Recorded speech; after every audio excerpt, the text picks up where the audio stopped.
good whenever you are. Thank you very much, press. Morning to everybody. Today we host President Biden. That is so important signal for us, and all we are proud of it.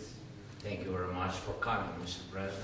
That is a huge moment of supporting of the Ukraine. And what can I say? I really appreciate that President Biden, American society, being from the very beginning of this tragedy, from the very beginning of this full-scale war, from the first days being together with us. First phone call of support was from White House to Ukraine. And thank you for your leadership. Thanks bipartisan support. Thanks Congress. I think that is historical moment for our country, and very important. Today we'll speak in detail about the situation on the battlefield. But I think almost we'll speak about people, about Ukrainians, about Americans.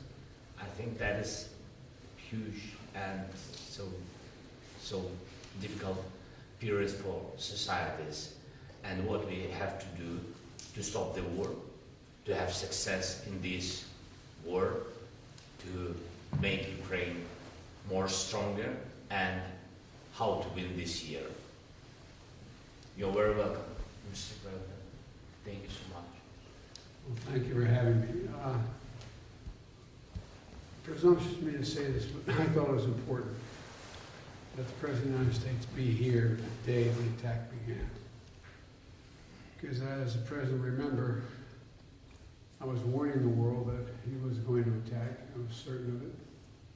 And I thought it was critical that there would not be any doubt, none whatsoever, about U.S. support for Ukraine in their war against the brutal attack by Russia. You know, it's good to be back in Kyiv. I was telling the President, one of my newer staff members on the flight from Washington into Poland asked me how many times I've been to Kyiv. And I had to stop and think, it's my 8th trip. And much has changed. Much of it bad with the invasion, but also the Ukrainian people have stepped up in a way that few people ever have in their defense, and have apparently also embraced the notions of democracy. No longer discussions about whether or not certain privileged people have control. And you know, and I bring greetings and goodwill from your members of Congress, and you had a very good impression, as you know, when you spoke there last.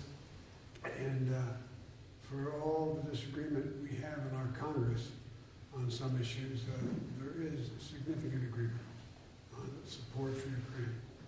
Because this is so much larger than just Ukraine. It's about freedom and democracy in Europe. It's about freedom and democracy writ large. And all the American people, I know that so many have kept Ukrainian people, particularly women and children, in their prayers, seeing what's happening. They can't fathom the idea of the shelling at night, the shelling of everything from orphanages to schools to the like. It's barbaric. And I'm here to show our unwavering support for the nation's independence, their sovereignty, and territorial integrity. And today, I hope we're going to have a chance to discuss how the United States and our allies, by keeping constant contact with and our partners, can most effectively support you and your cause, Mr. President.